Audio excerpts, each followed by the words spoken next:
granddaddy of them all. Number 5, Iowa. Number 6, Stanford. The Rose Bowl game presented by Northwestern Mutual. Coverage begins New Year's Day at 5 Eastern on ESPN and ESPN Radio. The topics are hot. The discussion is heated. The First Take podcast starts now. Here's what's ahead on the podcast. Mark Wahlberg will be in studio telling us about his new movie. Plus, Odell Beckham is big time in prime time for the G-Men. And are the Panthers having too much fun during games? That and so much more. We'll get into it.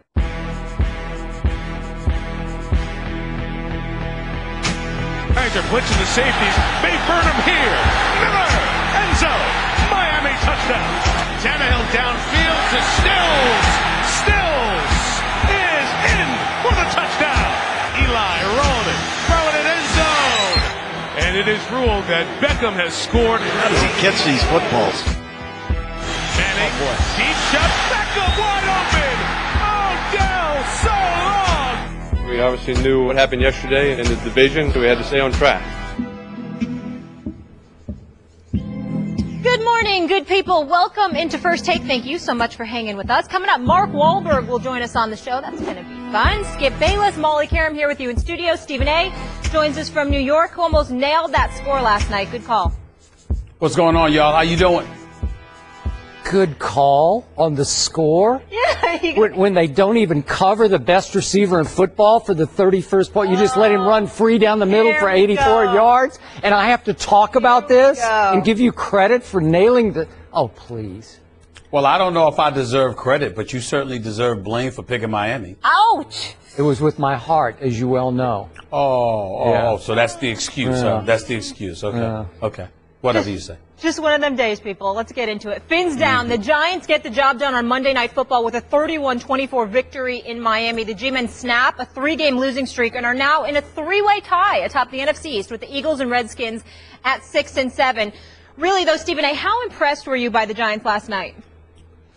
Well, I was impressed. I certainly wasn't impressed with their defense, although they made key stops as the game waned. But it just seemed like they were going to go back and forth offensively because neither team was able to stop the other. But Eli Manning was nothing short of sensational last night. 27-31 for 337 yards, 4 touchdowns, not an interception at all. He was incredibly impressive, completing about 87% of his passes, which was a career high. Connecting with Odell Beckham Jr., who I just think we're at the point where we simply can't deny that he's the best receiver in football right now. The way he has looked. You think about Megatron, you think about Dez Bryant. You know that Megatron and his knees isn't always there for him. You know that Dez Bryant had to come, off of his injury. We've seen the reemergence of Larry Fitzgerald to some degree. Antonio Brown is absolutely positively no joke. A.J. Green. We see some of these guys, but the stuff that I'm seeing from Beckham is just sensational. It's just spectacular. And when you consider the fact that there is no Victor Cruz, that for weeks upon weeks that it was just about Eli Manning to Beckham Jr. because Ruben Randle was an inconsistent presence. The Giants' offensive line was shaky. Their running game was virtually non-existent. But one week after another, you could consistently rely on the spectacular from Odell Beckham Jr. If he's not the best wide receiver in football from a clear-cut perspective, we at least need to start talking about him in that light. That's just the way that I look at it. But Rashad Jennings showed up and ran the football effectively. Eli Manning was absolutely spectacular. So was obviously Odell Beckham Jr. Ruben Randle had a touchdown catch along with Ty. I just look at them and I say, hey, it's impressive. I can't deny it.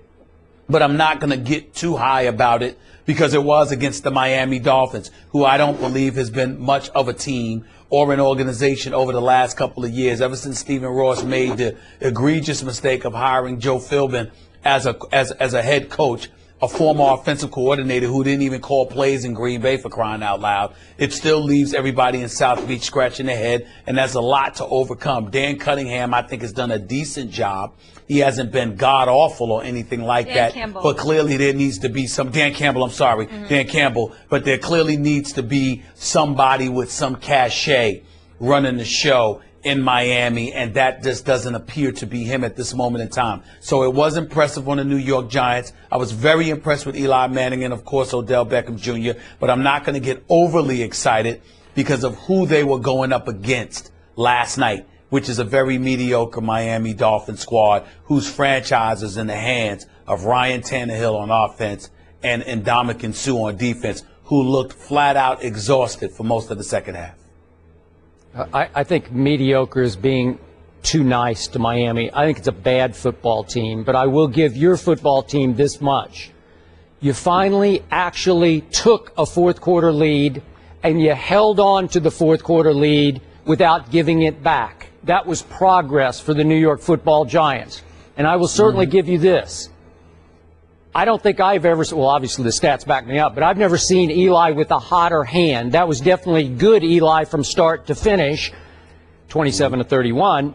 But he was shooting the equivalent of fish in a barrel, or maybe in this case, dolphin in a barrel, because that secondary, the Dolphins, is not very good. And speaking of not very good, your Giants defense still ranks dead last in the National Football League in yards allowed and passing yards allowed, and still gave up 363 yards to a below average, I'll give it that, Miami offense. 24 points allowed. Miami was up 24-17 mid-third quarter. It was 24 all going to the fourth quarter.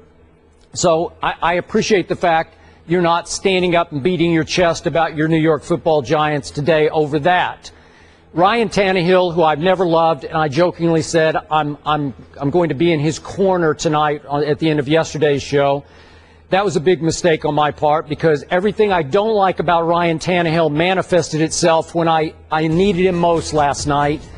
He just doesn't make enough big plays. He was 3 for 13 on passes that traveled beyond 15 yards, and I counted 4 times he missed receivers who were behind your pass defense, who could have at least made a big play if not scored a touchdown. 3 times his receivers dropped medium-range throws that would have been pretty significant and might have changed the football game. And then we get to the game-breaking play that I mentioned at the top of the show. Can you please explain to me how, on a key play of the game with the score tied, you ignore, and I give you this, he's the best receiver in football right now. I don't think there's any question. Antonio Brown might have a little argument, but just in game-breaking speed and breakability, catchability, there's nobody like this kid. And he basically runs right through a defense in which the corners seem to be playing one defense and the safety seem to be playing another defense. And he has ignored and uncovered Odell Beckham Jr. And Eli, you could just see his body language sort of twitch, like on high alert, like, oh my God, he's wide open, and I'm going to lob it out there to him. And he goes 84 yards for what turned out to be the winning time. What are you doing? It was like some bad intramural football game. I don't know. I'd never seen it quite like that on that kind of play.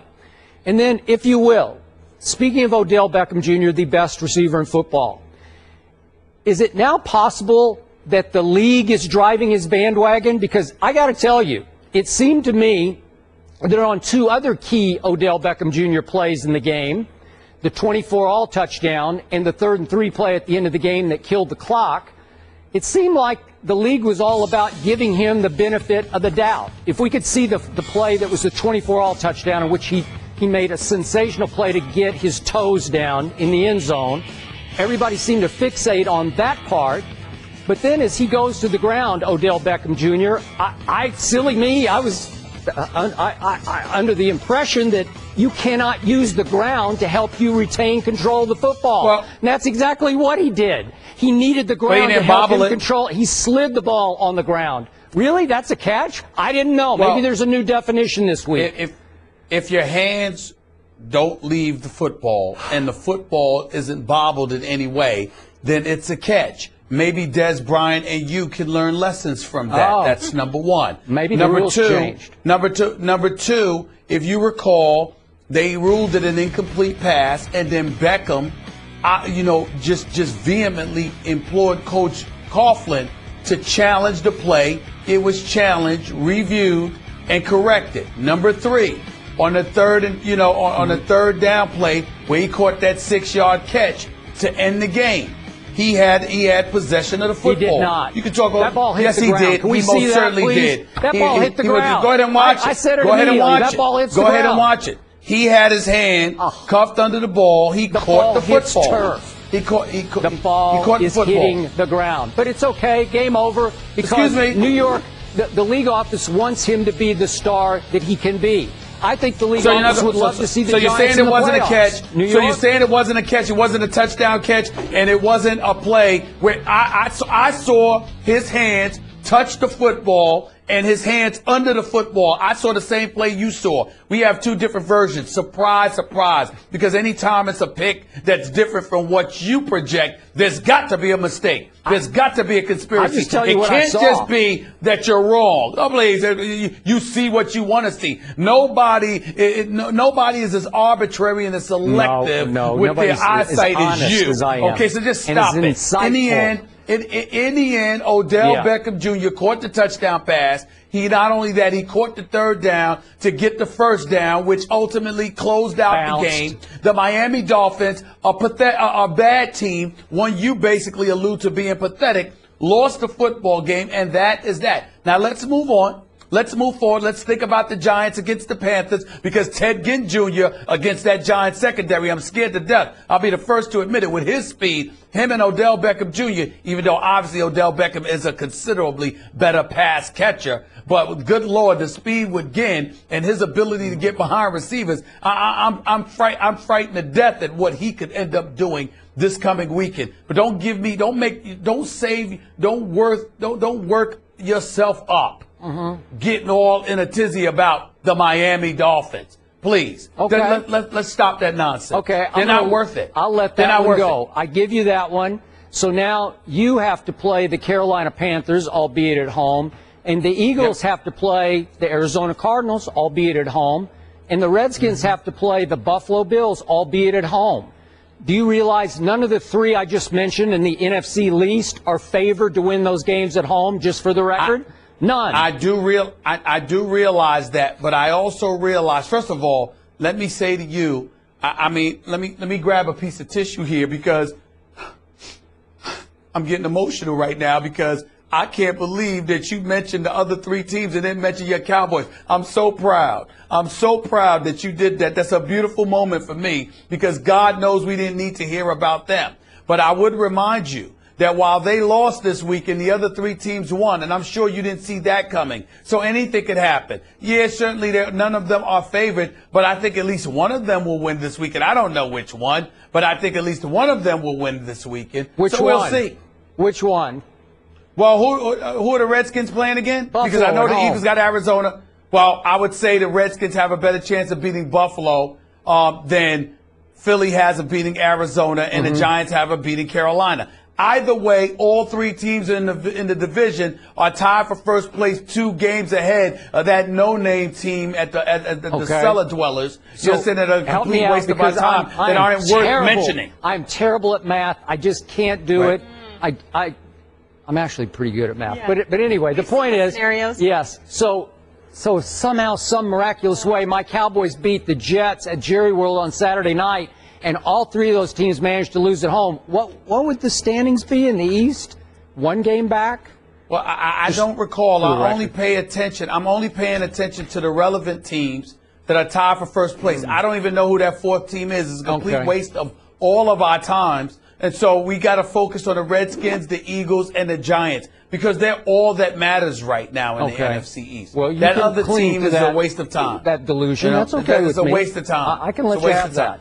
You beat the Dolphins. You deserve to gloat. That's right. And you deserve to delude yourself. No gloating. I said don't gloat, because they're the Dolphins. Yep. No reason to gloat. Beat the Dolphins. Yeah. I've got some facts I'd like to share. Eli posted the highest completion percentage by any quarterback this season with at least 20 attempts, better than Tom Brady, Aaron Rodgers. And through 25 games, Beckham has more receptions and receiving yards than any player in NFL history and ranks 2nd in TDs. After 26 years of waiting for baseball to change its mind, Pete Rose finally received his long-awaited answer, and it's certainly not what he hoped for. MLB Commissioner Rob Manfred has never made it more clear than he did Monday that Pete Rose will not only remain on baseball's ineligible list, but also that his status will never change as long as Rose is alive. So he will never be employed by a major league or minor league organization again in his life. Stephen A., is this fair or foul? Well, to me, it's incredibly unfair. That's been my position, and I know that my man Skip Bayless is diametrically opposed to my position. That's why we do the show that we do, because we usually don't think alike. We don't agree on a lot of different things, and that's fine. I want to state for the record, Skip and Molly, that in no way am I trying to absolve Pete Rose from what he did. We know that Pete Rose gambled on baseball. We know that it's the cardinal rule. Signs are up there, Rule 21, prohibiting gambling on the sport of baseball, put there by Peter Ueberroth, a former commissioner of Major League Baseball. We understand all of that. We know that Pete Rose is a pathological liar. We know that he has been that way for quite some time. We also know that he was a gambling addict. We know his treatment towards the late Bart Giamatti, his conduct during the investigation didn't help matters.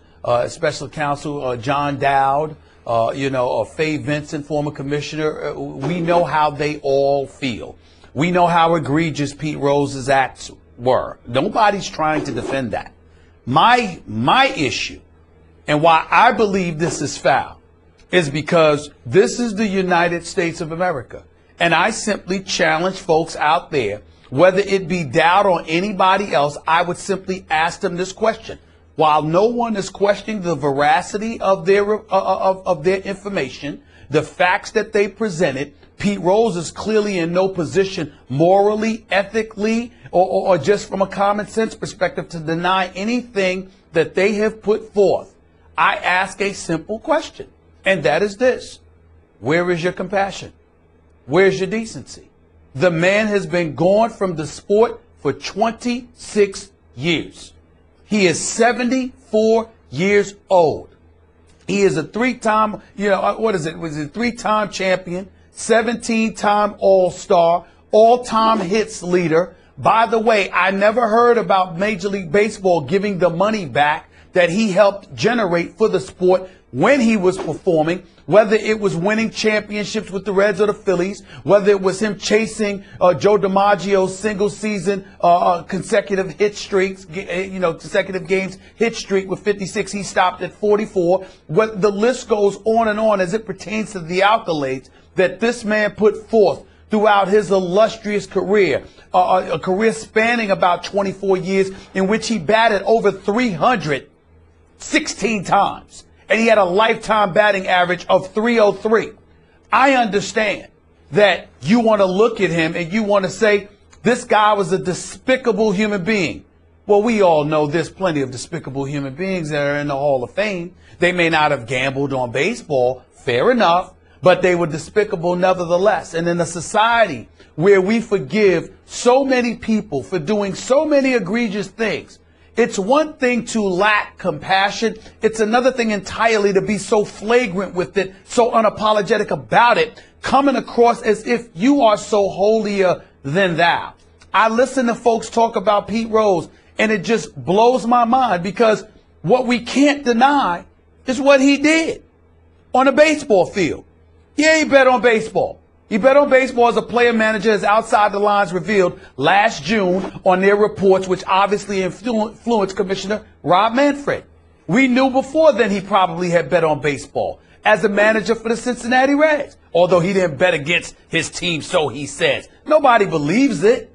But in the end, what it comes down to is the credentials. The Hall of Fame credentials speak for itself. And by Rob Manfred refusing to reinstate Pete Rose back into the sport of Major League Baseball, he's essentially ensuring, although he directly has nothing to do with it because he doesn't have that authority, he basically is ensuring that he will never be acknowledged as a Hall of Famer. When one could make the argument, all you got to do is induct him into the Hall of Fame and tell the good and the bad about him, but still acknowledge him for the great player that he was. The fact that they're trying to erase that history, I find incredibly egregious, uncompassionate, and dare I say anti-American. I'm sad today for Pete Rose because I think any human being deserves better than what he's getting based on his transgression. If he was a murderer, that's different. But based on his transgression, I think it's despicable what they're doing. Despicable. I really do. Yes, I we do. are I use that word. definitely diametrically opposed here. I don't have a drop of sadness for Pete Rose. This man, let's start with this. The recent evidence offered by Outside the Lines that this man did, in fact, bet on baseball as a player. There was always the issue of, I only bet when I was managing, which I found egregious enough in and of itself. But now, player and manager.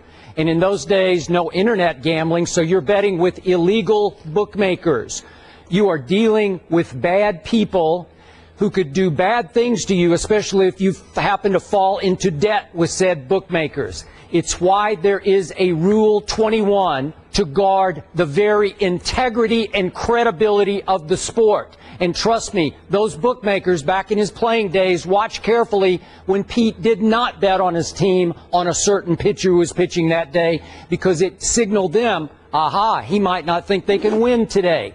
It's bad business. And before I proceed, let me quote the great Bob Nightingale in USA Today, in which he points out, it's no secret why there has never been another known player who has gambled on baseball since Rose's suspension. He became the poster player for Rule 21. This is why you don't break this rule. And it put the fear of God in every player since he was suspended and banned. And then we look at what's happened lately. Let's just look at the timeline here. Did Pete ever, to your point about how sorry you feel for him, did he ever come completely clean about his gambling in the formation of the Dowd Report? No, he did not. He came clean to try to sell a book. That was the first time he came clean, but not all the way clean. And then recently in interviews with the commissioner, he first said he no longer bets on baseball, then amended that and clarified later in the conversation, yeah, I still bet on baseball. Really? So we want to lift the ban on that man?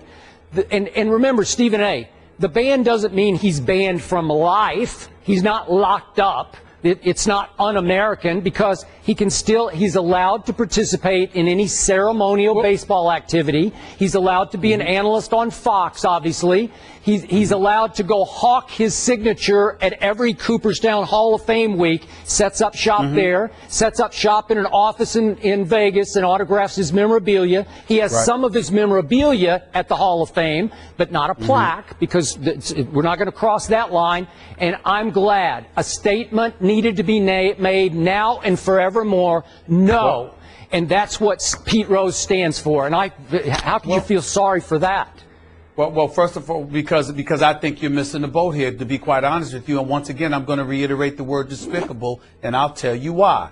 Skip Bayless, in Rob Manfred's statement yesterday, it also alluded to, if not dare I say said, that during Giamatti's investigation with John Dowd, and ultimately Faye Vincent obviously got involved and what have you, during that period of time, what they wanted was they were willing to give Pete Rose some kind of a break if indeed he had admitted what he was doing and also acknowledged that he had a problem, because he was perceived as being a gambling addict. So my point to you, what addict do you know comes clean unless they're absolutely forced to? Alcoholics, drug addicts, the list goes on and on. They fight to the death. They try to die with the lie, per se, if they can get away with it. We all know that. So you're willing to admit that it was, meaning them, Skip Dowd and those guys. They're willing to admit that it was an addiction.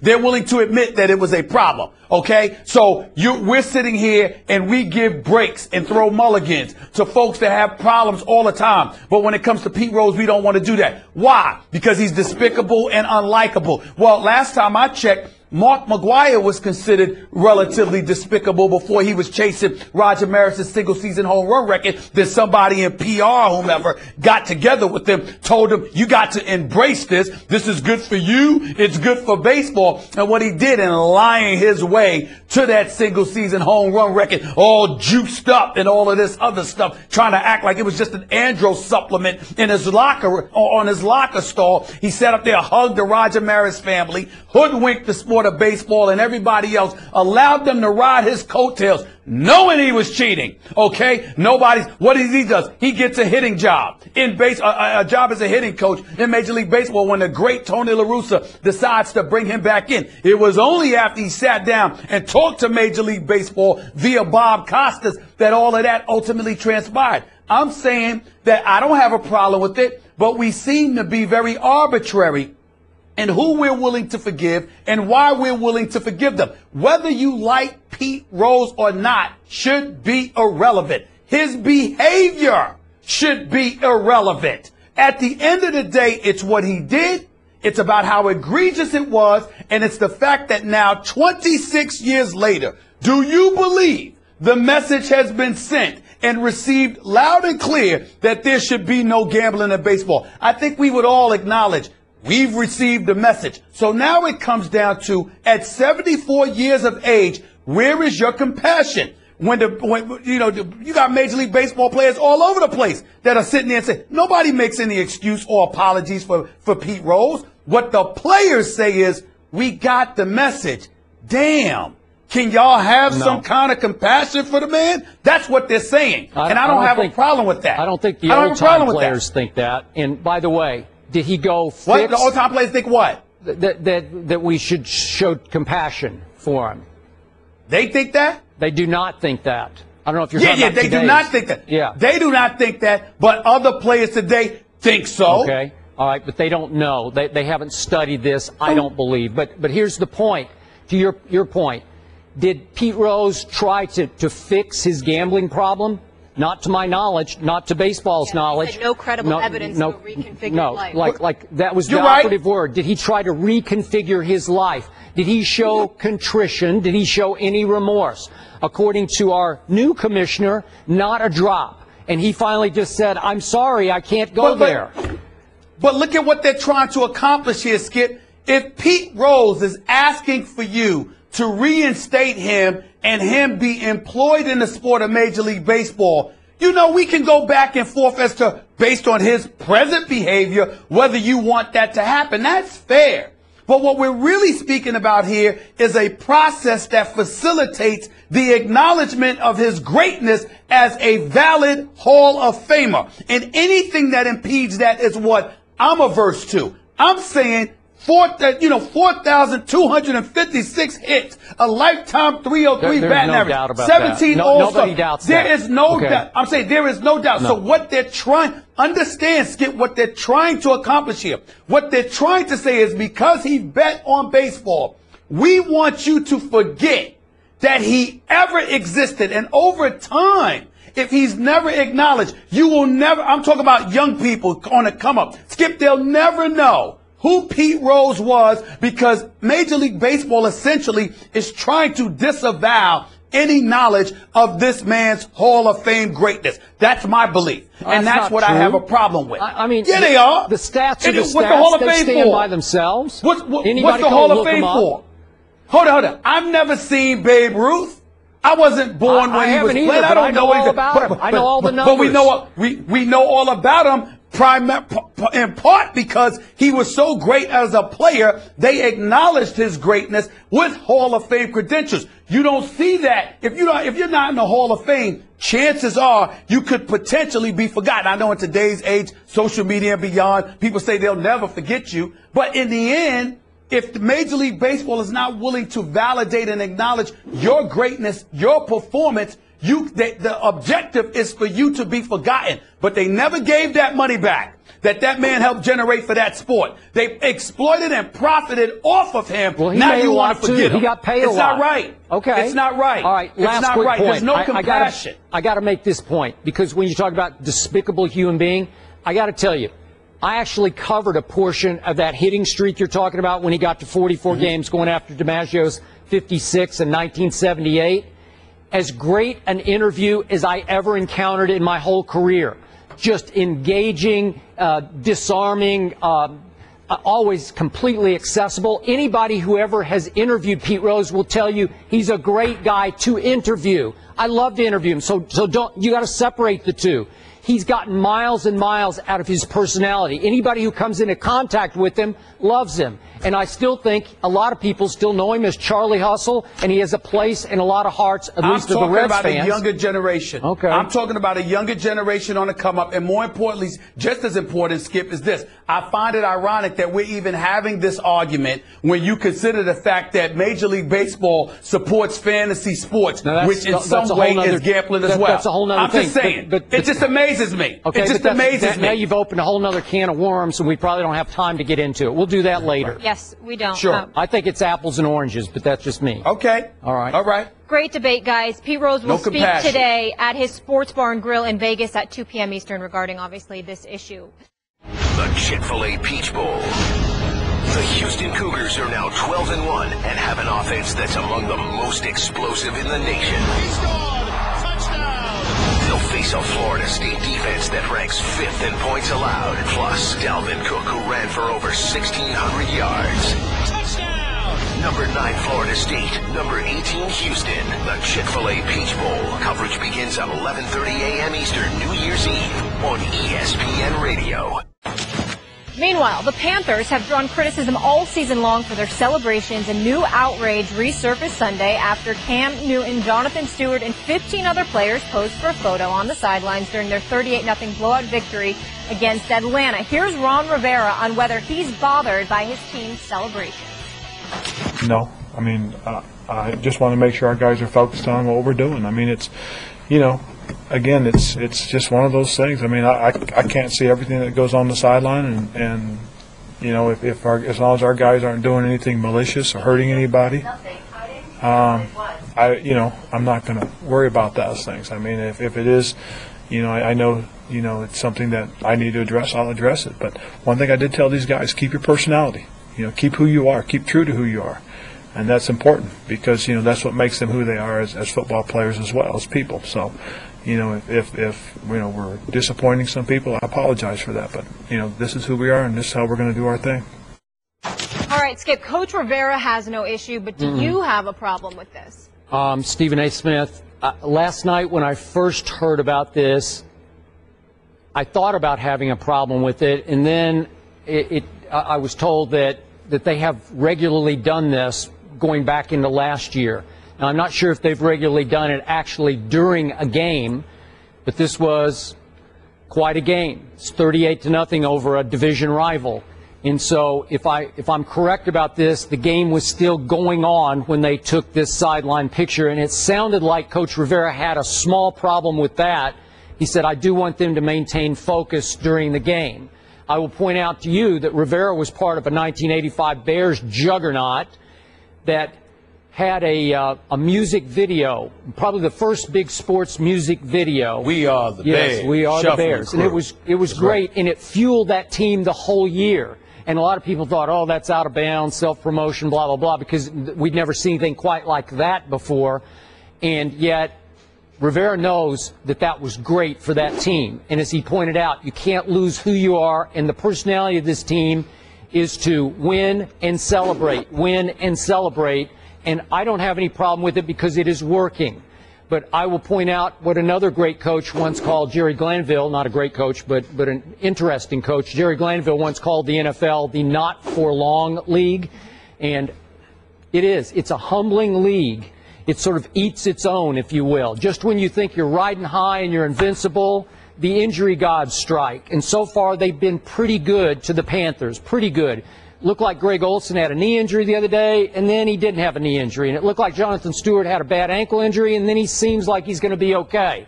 So things are going okay, except for one small thing that I saw that did trouble me. To your point yesterday, you got to meet Charles Johnson during his bye week. Am I right about that? Yes, that is correct. And then I saw that he tweeted after the Atlanta game that he had a problem with being pulled from that game in the fourth quarter because he wanted to play. Well, he deleted the tweets, obviously, but it was the first crack in the foundation of a core player having an issue with the coaching staff on Twitter right after the game. A game that they won 38-0. That was a bad sign to me because that's a shot at the unity of your team. That's making you more important than the team. And I was shocked by that. So that was the first small crack of a problem that I saw in the foundation. I think that's overblown. I think that Charles Johnson has a healthy level of disdain for the Atlanta Falcons, and he wanted to be on the field for every minute while the Carolina Panthers were stomping them into the ground. That's all that was about. I don't think it was about anything else. So I'm certainly not going to overblow that. That's number one. Number two, I have no problem with it at all because, listen, you're playing the kind of game where if you want to shut them up, you have every opportunity to do so.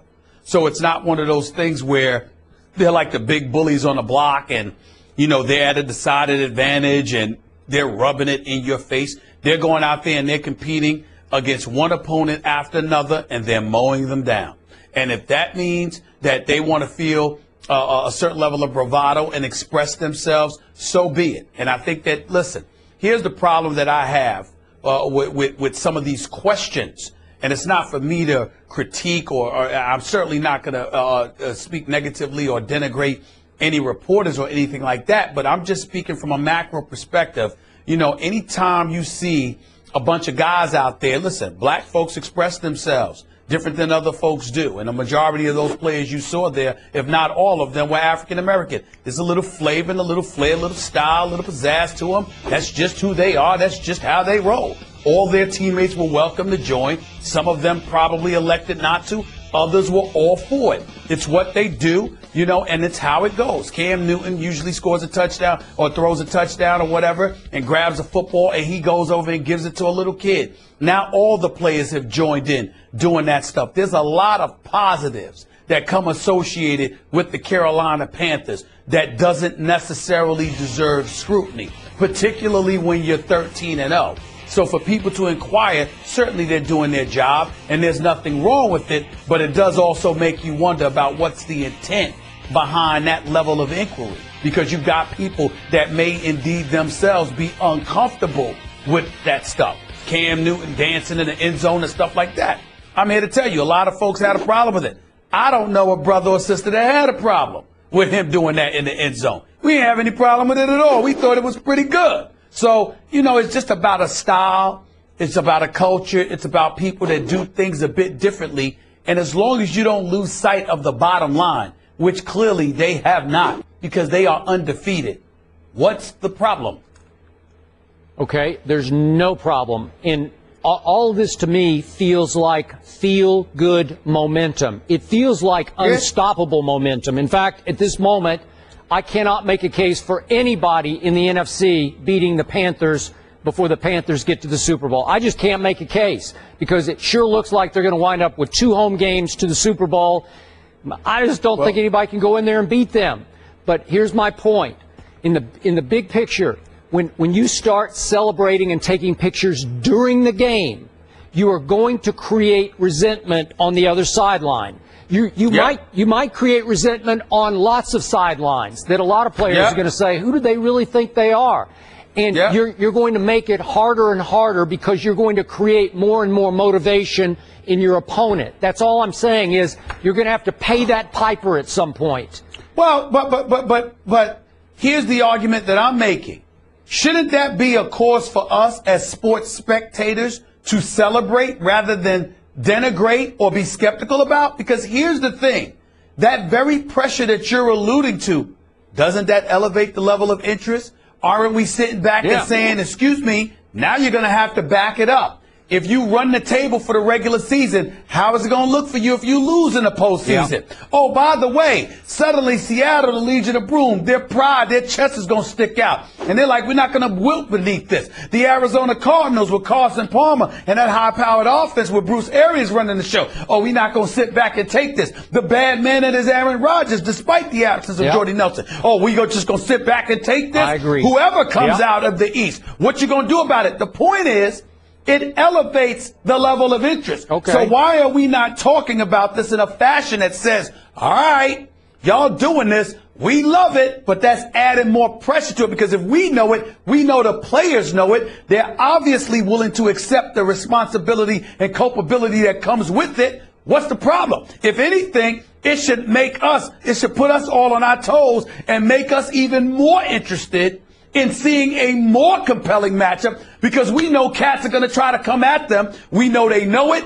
and they expect to be ready for it. So rather than celebrating it and saying, wow, this is a reason to be even more excited about watching the Panthers, instead we're sitting here saying, well, should they be doing that? And I just don't think that's right. They're undefeated. They're the baddest boys on the block right now, and they're telling you they are coming and daring you to do something about it. Last time I checked, in the world of sports, that's something to celebrate. That ain't something to beat down. Okay, but history would tell you they're getting into a dangerous place because I can just show you. We don't have time to go through all the cases. You're right. Of a team rose up and was just full of itself, and all of a sudden, when you least expected it, it got knocked on its tail.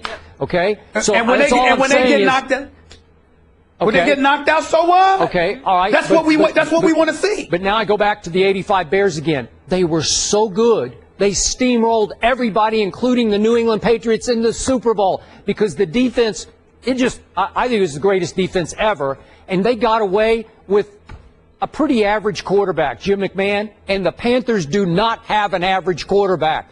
They have right now the best quarterback in the National Football League on stats, on performance. On a lesser level, we just saw Odell Beckham Jr. do what he did, right?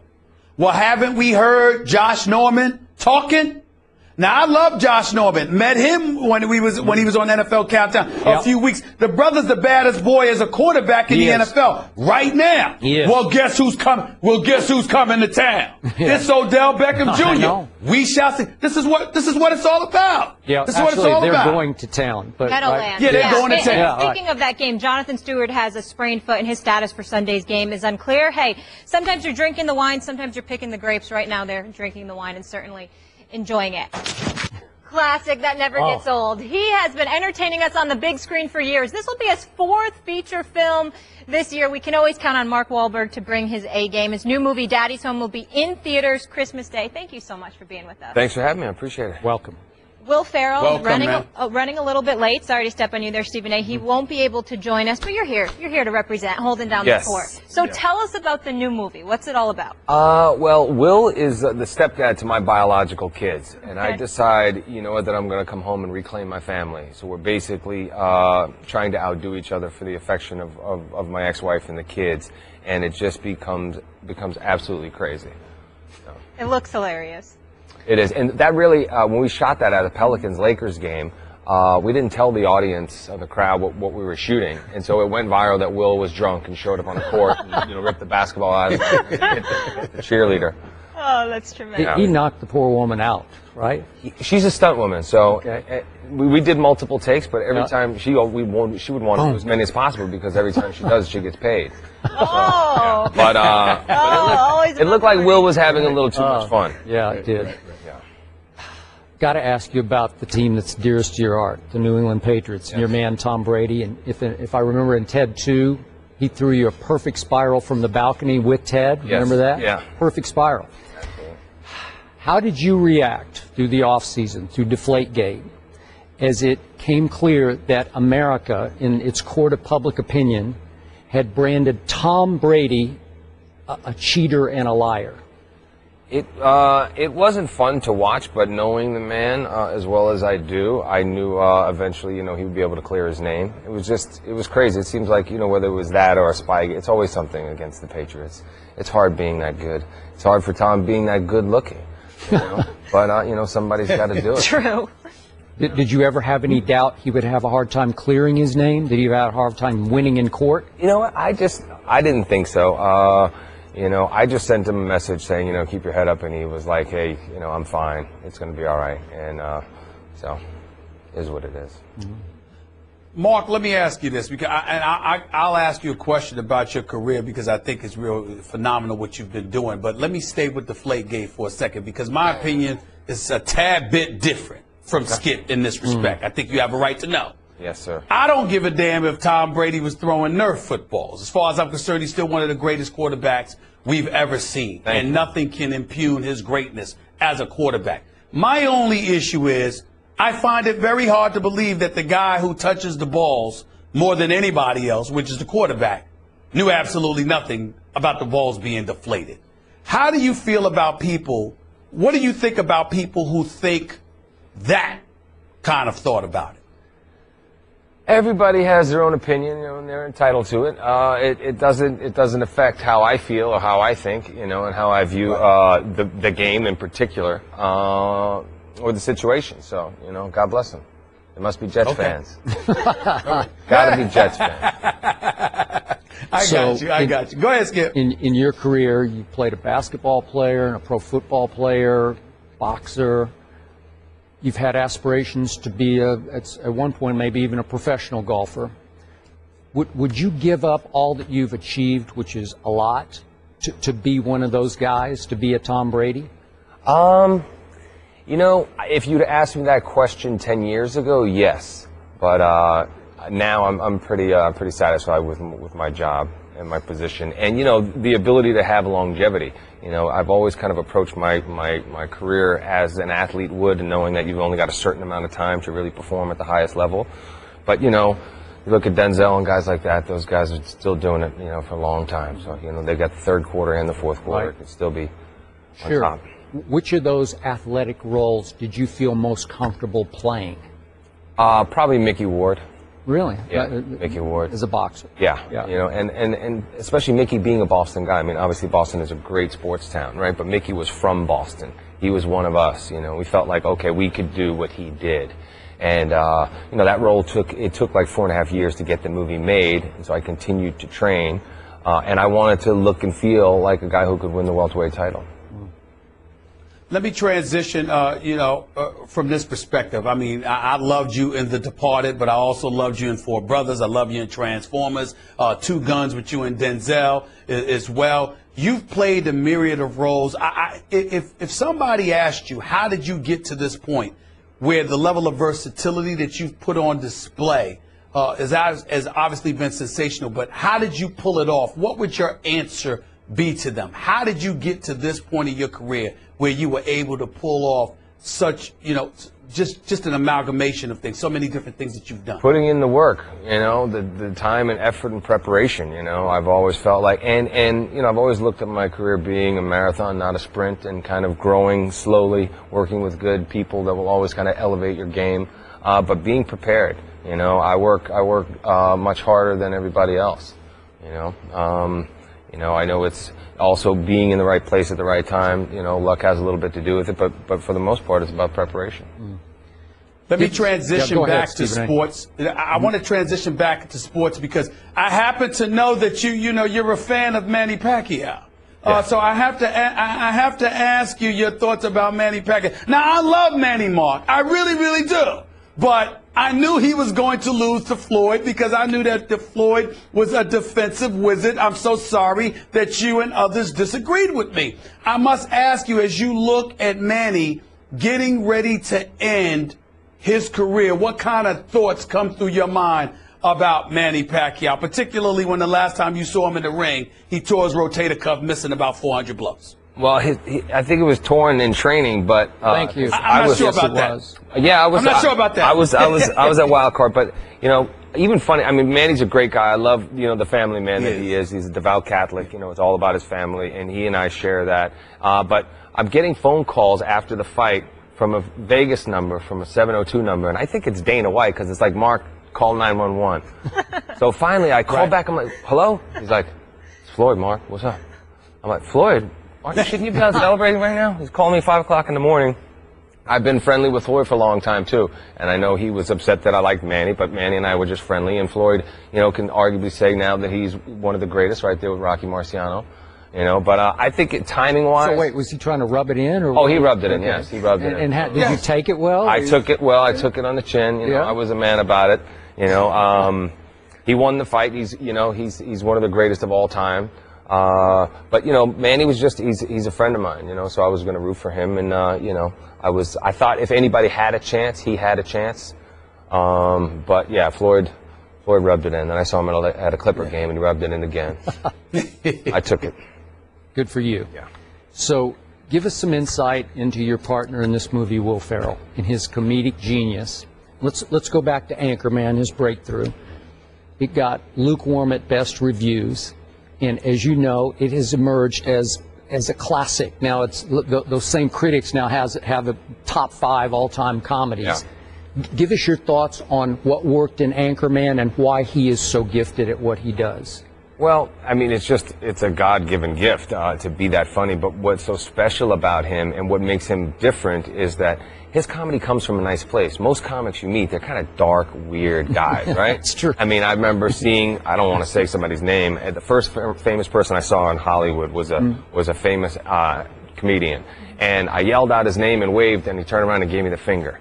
And I was like, and I confronted him about it 20 years later. He came to see. Were you kind of a nobody at this point? I was just a kid. It was the first time in L.A. Okay. And then he came to see me after screening Boogie Nights. I said, oh, we actually met before. But Will is just a nice guy. His comedy comes from a nice place. He enjoys making people laugh. He also is a nice family man. You know, his personal life and his professional life are very different. And he's great to work with. You know, he wants other people around him to succeed as well. He has a producer mentality like myself, where, you know, if you're good in the movie but nobody else is, the movie's not going to work. And he really worries about the movie as a whole. And you know, that's a rare thing. And he's extemporaneous, right? Just riffing off. Oh yeah, we'll go. One of his favorite things to do is get me to ruin a take by laughing out loud. But we improvise a lot. You know, we'll kind of shoot what's on the page and then we'll just riff. Yeah. Beautiful. And do you enjoy that, Mark? I mean, because, listen, you're from the streets of Boston, and you know, you're no punk. You're pretty hardcore yourself. But you're talking about a guy that's just fun-loving, very affable, and just a nice, decent guy. You know, people who know you to be that way as well, but you don't take any mess from anybody either. So do you enjoy that, the softer side, or are you more comfortable with what you're more familiar with, which we know to be a harder side? No, it's nice to be able to finally let your guard down and just be a 44-year-old man who, the only time Will and I have any difference is about sports. Whether we're playing sports against each other or we both, while we're making this movie, travel to Arizona for the Super Bowl, and him being a big Pete Carroll Seahawks fan, that was the only time we had an issue, you know. But we know how that turned out. And what was that issue like? Enlighten us. What was that issue like? He was rooting for Pete Carroll in Seattle, and that was against your Patriots. What was that like, Mark? I just kept asking him after the game, if I could have Pete Carroll's number to call him and thank him for throwing that ball to Malcolm Butler. I mean, my God, we were Super Bowl history. We were in. You know, I never gone to a Super Bowl because I get too upset if they lose. But I promised my sons, I said, if the Patriots go to the Super Bowl, I'll go. And, you know, we went from celebrating, of course, in the owner's box to now all of a sudden there's the tip pass and, you know, he caught the ball. And, you know, security's now leaving that owner's box to go to the other owner's box because now you're not going down to the field to celebrate. And then, you know, they didn't give the ball to Marshawn Lynch. Wow. I was like, just give him the ball quick and at least maybe we'll get another chance to go downfield and score. Something happened, you know, a miracle happened on our side, and it actually did. So do you ever sit back now after all you have achieved and think, how did this kid from this rough neighborhood in Boston get to here? Absolutely.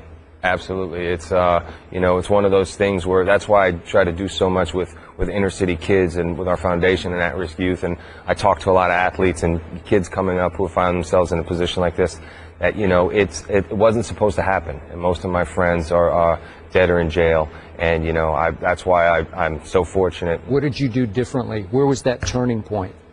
Well, when I got in trouble, and I was like, you know what, I don't like this. This is not for me. I don't like being told what to do and when to do it. And then, but I knew I needed to do the right thing. And when I started working hard and doing the right thing, good things started happening. So, you know, I just got to be an example in that way, you know, to my kids and to other kids growing up in situations like that. There isn't anything you can't accomplish. The only way you do it is the right way. Working hard, you know, athletics, you got to do it the right way. You got to be natural, you know. So those are the keys for me. Good for you. Yeah. So appreciate the time. This was Thank fun. you guys. Hope you get to enjoy you, the holiday season a little bit. Kind of a busy year for you. So. Yeah. Oh, crazy with the kids and everything else. Of course. Daddy's Home in theaters Christmas Day. Make sure to check that out. Oh, man. Skip, won't you let it go? Just not on every show.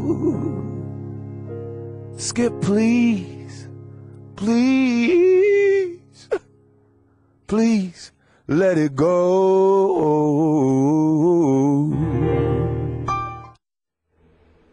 Well, that's That just made my life. Oh, tremendous. All right, with the Giants. Let it go. That was the great John Legend. Yeah, it was. Yes, he was. Yeah, I wish we could have Singing seen to him on you. camera. Yeah, he came in right the here in studio. singing to me Came and to in the Stephen A. studio. Smith. But do you know That's why right. he was singing to you? Came Molly, came in studio in February of 2012. Had to tell Skip that about Tim Tebow at the time. He probably said the safety. He's the one that told us to play it again for him with the Cowboys. Thank you, John. Thank you. Got it. So that was about Tebow. Now he has to let go of something else. Skip continues to hold on. Giants 31-24 win over the Dolphins. They're sitting at 6-7 in the NFC East. That means they're tied for first with the Redskins and Eagles. Dallas, however, in the bottom of the division. As John Legend said it best, I wish I could see that again. Skip, are you ready to let the Cowboys go? In this division? No, I'm not ready to let it go. I got to give both of you this. The other three teams just survived extremely losable games last Sunday and obviously last night. Give them that. But if I'm right, if I'm adding this up correctly, there's still 3 games to play, right? Calculating. Okay, 3 games to go. And number one, I'm going to plunge and go on record right here, right now. My Cowboys will beat the New York Jets on Saturday night at Jerry World. Book it. They will win this game. I loved it that on Jerry Jones' radio show, just got handed these quotes, he is backing Dez Bryant, as he well should. Dez Bryant cannot remotely play as poorly as he did in the rain at Green Bay. I have no idea who that number 88 was. It must have been an imposter. Dez owes his teammates, his owner and general manager, and me a game. And Skip. Yeah, he owes me a game. You hear that? And he's going to give us all a game. All of Cowboy Nation is going to get a game on Saturday night from Dez Bryant. Now, what happens on Sunday? Could the Eagles lose at home to Arizona? Wait a minute. Arizona's favored by 3.5 points. Is that possible? Am I being wildly optimistic that Arizona could win that game? No, I'm not. Okay? Could your Giants lose at home to Carolina? Carolina is a 6-point favorite at your place. So is it possible your Giants would lose that game? Possible. The Redskins, who have gone 8 straight games of 1 loss, 1 loss, 1 loss, 1 loss. They obviously lost their last time at home on Monday night to my Cowboys. So is it possible that they would lose at home on Sunday to Buffalo? It's a pick'em game. Sure, it's possible that Buffalo would win that game. I just gave you the 3 rivals in the East, none of whom are favored or is favored at home to win this coming Sunday. My Cowboys are a 3-point underdog at Jerry World. Could they pull it off? Sure they could.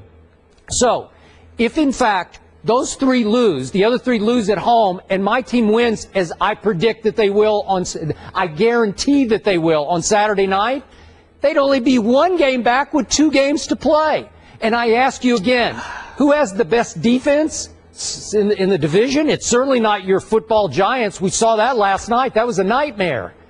It's my Cowboys. Who has the best offensive line in the division? It's not even close. It's my Cowboys. So who has a chance? My Cowboys. And if they finished I know it would be a miraculous long shot. If they finished in a tie with somebody or somebodies at 7-9, my Cowboys would then have a division record of 4-2, which would lead the division and give my Cowboys the tiebreaker. So I realize it's a long shot, but I think it's a realistic shot. Realistic? Yes, it's a realistic shot. And I would look foolish if I jumped off the bandwagon now like other people I know on this show who jump off and then get forced to jump back on. I'm not jumping off. I love my Dallas Cowboys. I love your quarterback. You know, it's not time to let it go. It's time to let it fly, Dez. Let it fly. The Dallas Cowboys have the 30th ranked offense in the National Football League with the 29th ranked passing attack, with a quarterback in Matt Castle, not Tony Romo, in Matt Castle that completes 58% of his passes. And you think this team, where ESPN's Football Power Index has rated as a 1.2% chance of making the playoffs, you think this team is going to win a division? You brought up the Redskins and their upcoming matchup. You brought up the Eagles playing Arizona. You brought up the Giants playing the Carolina Panthers. You brought up the fact that the Redskins are going to be playing the Buffalo Bills. And you act like the Cowboys are going to win. The Cowboys are not going to win this week. And Skip Bayless, they'll lose Saturday night. It is over. It's becoming, it was laughable. It was laughable as even recently as yesterday. But it's so sad to hear you hold on for dear life. It's like they took you off. They took you off life support. You're dead. It's over. You flatline. I'm living. And you just I'm breathing. And you just don't want to. Excuse me. There are folks who are breathing that are brain dead. Eventually, the plug is pulled because there is no life. They're brain dead. Your Dallas Cowboys are virtually brain dead. It's over. You've got the owner with a weekly radio show going on 105.3 The Fan in Dallas, talking one week after another about Des Bryant or Tony Romo or whatever, keeping them relevant, suckering you into believing just a little bit, hoping beyond hope that something is going to happen. Jerry Jones is playing you, just like he's playing the rest of Cowboy Nation. Cowboys going to finish 5-11, Skip. 5-11 or 6-10. That's their best case scenario at 6-10. They're going to lose one of these games. It's going to probably be the Jets this Saturday. Probably. It's over you said already. they were going to. I'm picking the Jets to win. I'm picking the Jets. I'm picking the Jets to win. You can interrupt all you want to I'm just gloss trying over to your clarify. idiocy. I said the Jets will win. The Jets will win Saturday night. But the Dallas Cowboys are dead. It's over. And it's just so sad to see you. It's not funny anymore. It's sad to see you in the state that you're in. I mean, it's like you're in such denial. You're worse than addicts. You're worse than addicts. Do you realize that? Yeah. I mean, you're actually worse than addicts out there. You can't accept the fact that it is over. I'm so sad for you, Skip Bayless. I'm going to pray for you. I'm going to pray for you, Skip Bayless. I mean, I hope that wouldn't be the first time you've ever prayed. I mean, I'm usually praying for me. You know, you're usually good to go. I'm usually the one who needs prayer. Yeah, okay. I'm usually the one who needs prayer. But in this particular instance, Skip, I'm going to throw my prayer power your way. You need it. Because, see, I am in a very good place. I mean, life is beautiful. You know me, so long as the Cowboys don't win, I'm good. I'm good. And they have already lost. They're dead. It's over. Play it. Take it away, John Legend. Take it away, John Legend. Take it away. Be quiet, Skip. Listen to this man. Yeah. Please. Please. Let it go. Let it go.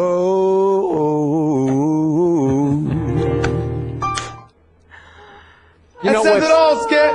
You know what's not going to be funny? What's up, Skip? Late Saturday night, when you realize my Cowboys have won, I'll be checking too. and your face falls You've been into saying that it all look year. of horror. Molly, how many times? Molly, I got to get on you. I know. I got to get on Miss Connecticut. I know. Molly, you are the moderator, the cop for this show. Yeah. How have you not arrested him for his idiocy? How do you continue to let him get away The war with is out, one week Stephen A. after I can't another, get him. Molly, holding out hope? Call him out, Molly. The warrant is out. Check him. I can just see Oh, you. come on. Late Saturday night.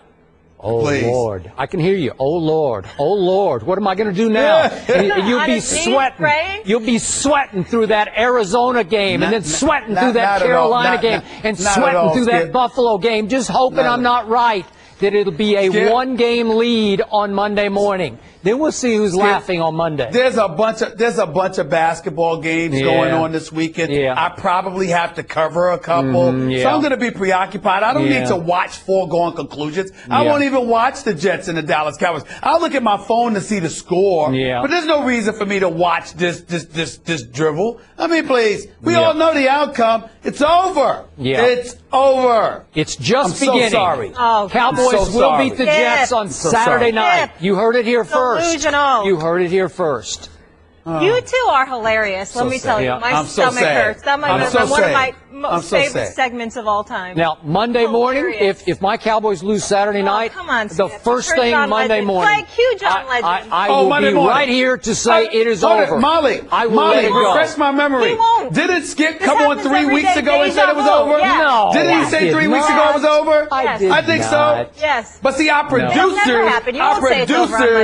producers, being the Skip lovers that they are, they won't show that video. A Skip eating crow and saying it's over. I give up. Yeah. They won't do that. They'll hide those tapes. No. Okay? Because Skip runs the show. Stop it. One of us said his Super Bowl team, the Indianapolis Colts, are over. One of us let it go on the Colts. I let it go. After the 51 points. I'm a realist. Yeah. I'm a realist. Yeah.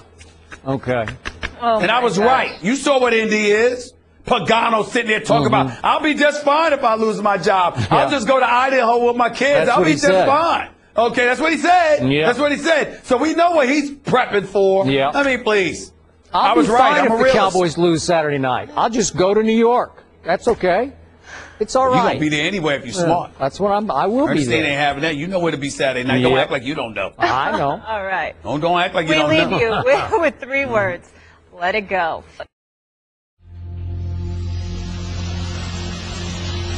You can feel a buzz in the air. You know something special is about to occur. Clemson, Oklahoma, followed by Alabama, Michigan State. The College Football Playoff, 3 Eastern, New Year's Eve, on ESPN and ESPN Radio. Last week, Rajon Rondo was ejected by NBA ref Bill Kennedy in a game against Boston in Mexico City. As he was being pulled away from Kennedy by teammates, Rondo called Kennedy a gay slur, 2 sources told ESPN. The NBA subsequently suspended Rondo for 1 game for directing a derogatory and offensive term towards a game official and not leaving the court in a timely manner upon his ejection. Rondo declined to speak with reporters on Monday, but did tweet an apology saying this: "My actions during the game were out of frustration and emotion, period. They absolutely do not reflect my feelings toward the LGBT community. I did not mean to offend or disrespect anyone." Kennedy also issued a statement to Yahoo Sports and announced that he is gay, saying this, quote, "I am proud to be an NBA referee and I am proud to be a gay man. I am following in the footsteps of others who have self-identified in the hopes that will send a message to young men and women in sports that you must allow no one to make you feel ashamed of who you are." All right, there's a lot of pressure here on NBA Commissioner Adam Silver to get this one right. Silver supported Kennedy's actions in a statement to Yahoo, but was Rondo's suspension enough, Stephen A.? Well, I don't believe it was enough. I think he should have been suspended a minimum of 2 games, possibly 3. But that's only because the commissioner needs to send a message, and obviously 1 game doesn't suffice. Having said all of that, there's a couple of things that we need to point out here. There's several layers. Number 1, Rondo was wrong. He should have never said what he said.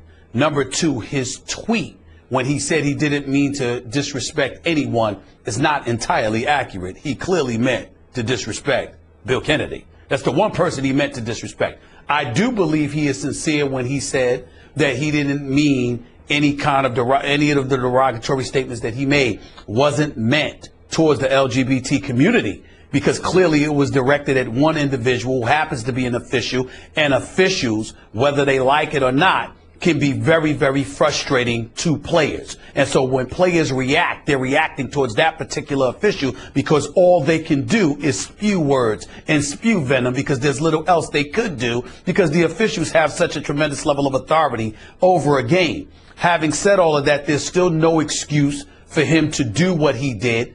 Although I totally believe him when he says, again, he wasn't trying to be offensive to the LGBT community. Remember, he was a teammate in Boston with Jason Collins. There were no problems there. Rondo isn't known to have any problems with a gay player or what have you. He had a problem with this particular referee, and his word usage was not apropos. It wasn't right. It was obviously wrong, and he needs to be called out for it. But the major reason to me why there's a heightened level of sensitivity, particularly when you're talking about African-American players, you must step back and take into account the situation by simply asking yourself this question. What if a referee or somebody else had aimed the N-word in your direction? How would you have felt?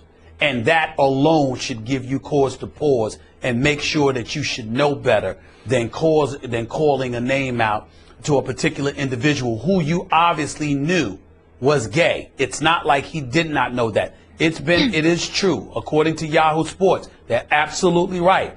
A lot of us covering the league knew about the sexual orientation of Bill Kennedy. That's a fact. It's been known for quite some time. When Tim Donaghy, the disgraced referee, wrote his book and he outed Bill Kennedy, people knew about that. It was not a secret, but it is good to hear him come out and acknowledge it for himself with the level of comfort that he seems to have, because he should have never been made to feel uncomfortable. The situation is clear. Rondo was wrong, but his comments were directed at a specific individual who he had disdain for at that moment, as opposed to the LGBT community. But you still got to know better, and Adam Silver has to send that message, and a one-game suspension can't suffice. By the way, quick point of order. I think Donaghy first referred to Bill Kennedy's sexual orientation while doing an interview on a Boston radio station, right? Yeah, I think so. I think it was first, but he also referred to him later on a book or something like that. So, yeah. Okay, I hear what you're saying. I agree with you to a point, but I'm going to take it a little farther. This is just me, and walk me through this. To me, this verbal attack was so out of bounds. It was so vile, so offensive, so disgusting to me. This is just my take on it. And it was so very public because it's out in the court. I just watched the video for the first time this morning. Happened in Mexico City, obviously. Didn't make news that much at the time. But it was so out of line that it's hard for me to believe that Rondo only is suspended for one game. To me, this is much long. It's got to be a 10-game suspension.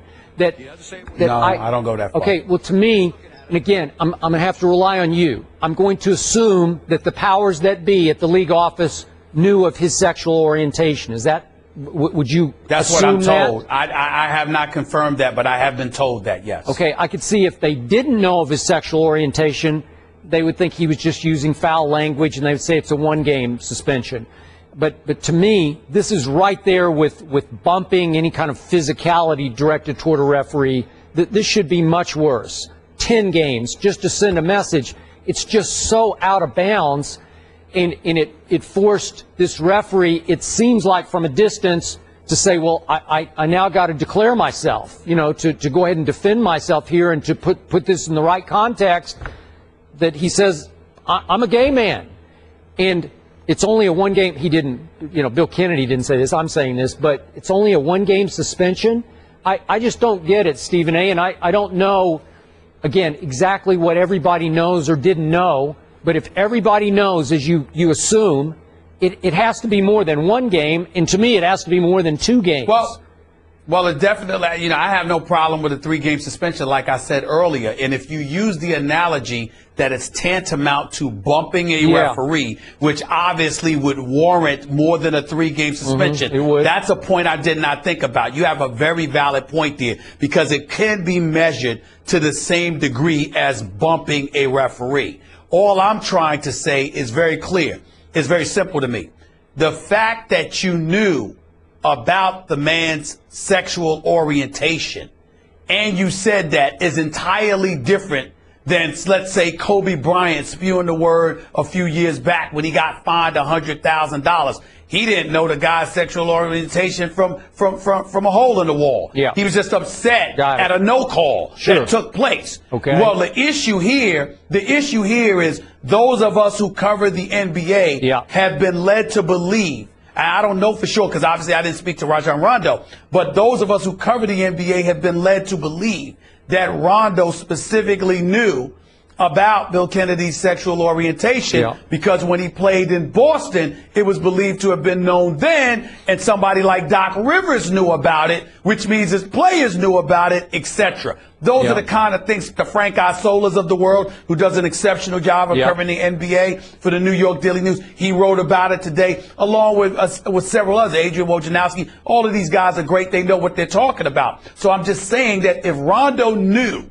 then that takes on an entirely different connotation than somebody who didn't know. And I get your point about it being tantamount to bumping a referee. The flip side is that you're an official. You're calling a game. You have the authority to influence a game and a player's activity in the game. And that lack of power, particularly when it's working against you, can frustrate you to such a degree that you're incredibly emotional and you spew the wrong thing. That doesn't excuse it. You can't let it go, but understand it in its context as opposed to labeling it as him being homophobic. Okay. And the final point I would like to make is, I know Rondo apologized via Twitter, but whether he likes it or not, the slur he used, the vitriol he spewed, by association is not just aimed at this one referee, it's aimed at the LGBT community, whether he likes it or not. I'm sorry, that's how many in that community will and should take that. Which is why I brought up the N-word. Because as a black man, that's how he would have embraced it. If you heard a referee say that to a player, every black player would have raised their eyebrows and taken notice. But again, when you're young, you may not know better. And so Rondo learns from this, suspend the man for a few games, and allow him to move on. We all wear labels. Nothing good comes out of insulting and demeaning people, that is for sure. Absolutely. In the NFL, the Patriots were able to capitalize on losses by the Bengals and Broncos this weekend to reclaim the top seed in the AFC, but the Chiefs also defeated San Diego 10-3 and extended their winning streak to 7. So right now, the Chiefs and Jets would be the 2 wild cards in the AFC, which would leave the Steelers on the outside looking in. Stephen A., you have the Chiefs missing the playoffs, correct? Yes, I do. How come? Well, listen, I just assume they're going to lose one more of their games, and I think the Steelers are going to run the table. I think the Steelers are going to beat Denver this week. I think they're going to close out the season beating Baltimore at Baltimore and in Cleveland at Cleveland. I know Johnny Manziel's in Cleveland, and he'll have them buzzing in the season finale. They're playing with house money. They'll have absolutely nothing to lose. You're going up against the 31st ranked defense against the pass in the Pittsburgh Steelers. So I understand that it's a lot of reasons for trepidation. But in the end, I think the Steelers' high-powered offense can ultimately close the deal, and I'm going to assume that the Jets will win as well. Now, obviously, the Kansas City Chiefs have a soft schedule, the softest schedule of the 3. They're on a roll right now. Andy Reid is doing a phenomenal job, but I'm just hoping that the game manager himself, Alex Smith, will show up and not be able to get it done. I could see the Chiefs losing Week 17 against the Raiders, although it's in Kansas City. I could see a miracle happening and them lose to the Ravens at Baltimore, particularly when the Ravens just got shellacked by Seattle last week. I could see those possibilities. And so when I look at it from that perspective and I look at the Steelers' high-powered offense, I'm just of the mindset that the Steelers and the Jets will find a way to get in here. Not ultra confident about it because, again, the Chiefs do have a relatively patsy schedule, at least based on record against the opponents. But I picked the Jets, so I ain't going against that, whereas Skip picked the Bills to make the playoffs. And I'm not going up against my Steelers because, damn it, they're my Steelers with, as far as I'm concerned, the most prolific passing attack in all of football. I'm worried about that damn secondary of theirs that can't defend the pass to save their lives.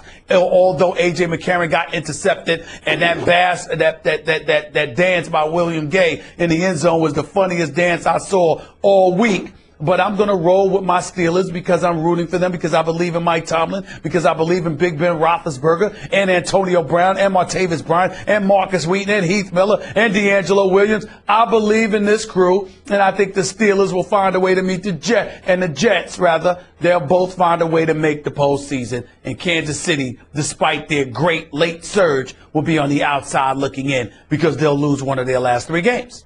Real quick, Skip, I just wanted to mention they all have to finish 11-5 and win out for the Steelers to get in, and then the Jets would be left out of it. Okay, got it. So I believe you are viewing this situation strictly with your heart. I get you when you talk about your Steelers. I get that. I believe they'll win out. Denver at Baltimore at Cleveland. I just think they'll win out. I think Kansas City, a team I'm not sure we've even mentioned on this show all year. I could be wrong. I guess we talked about him after Peyton pulled off his minor miracle, right? Yeah, we did it the next day. But Kansas City's won 7 straight games, Mr. Smith. And during that streak, they have taken away the football 18 times and given it away only 4 times. That's plus 14 in turnovers over a 7-game win streak. That's an astonishing stat to me.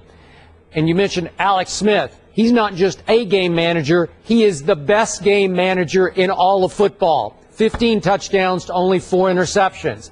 They're banging the ball with Charkandrick West out of Abilene Christian. You know, like, I don't know what they're doing, but their defense is tied with Carolina for 4th in points allowed. So that's pretty good. Now, is Kansas City going to win out at Baltimore, Cleveland, Oakland? I say yes, which brings me to your Jets, your wild card pick.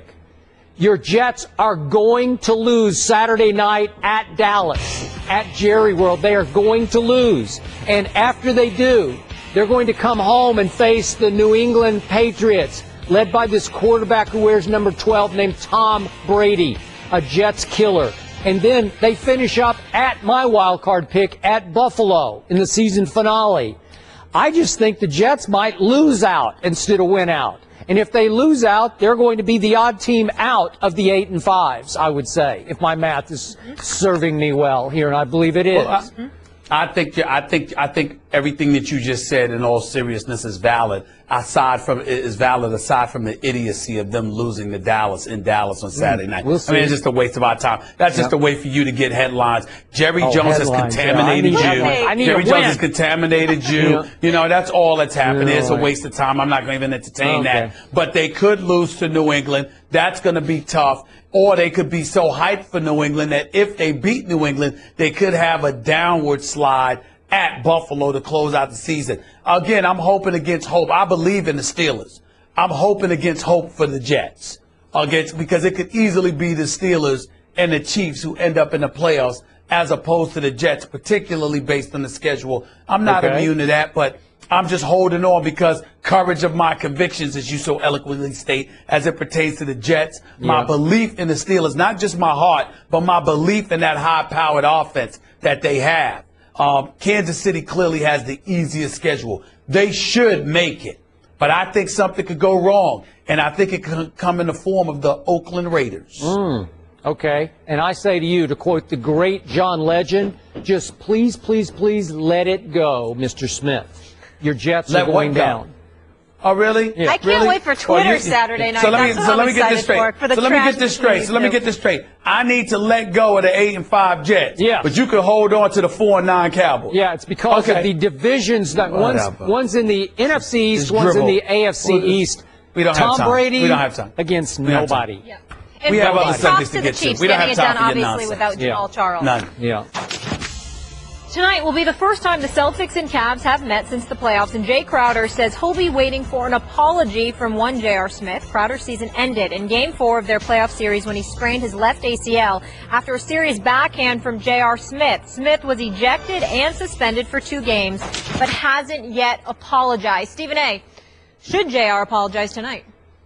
Well, he absolutely should. First of all, Crowder's a big boy, so you know, you don't necessarily want him coming at you. And it's not like JR's LeBron James. He's no punk or anything like that. Please don't get me wrong.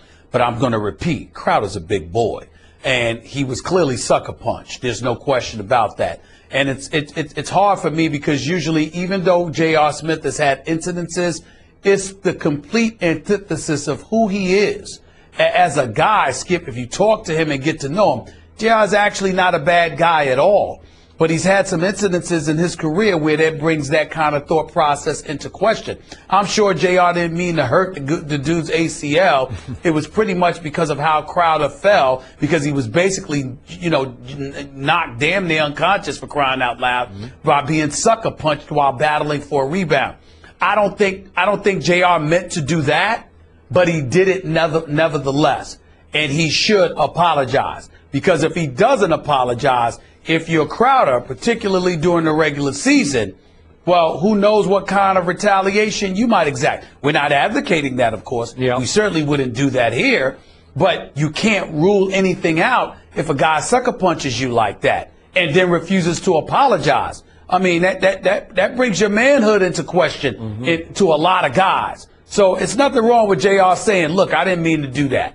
It was my mistake, and I apologize. There's nothing wrong with him extending that olive branch to Crowder, because if he doesn't, I'm going to repeat. That's a big boy. You might not want to do that. Yep. I'm just saying. I am with you on this. The JR I know isn't exactly the enforcer type. This seemed a little out of character, although, like you say, then there have been other times when you say, what was that about, JR? He also doesn't strike me, though, as the apologizing type. I agree with you. He owes Jay Crowder the apology. It would probably be wise to apologize, but I don't know if JR has that in him either. So I would bet against his apologizing. Now, question back to you. Is it possible that this was some form of retaliation? Because you know what happened earlier in the game.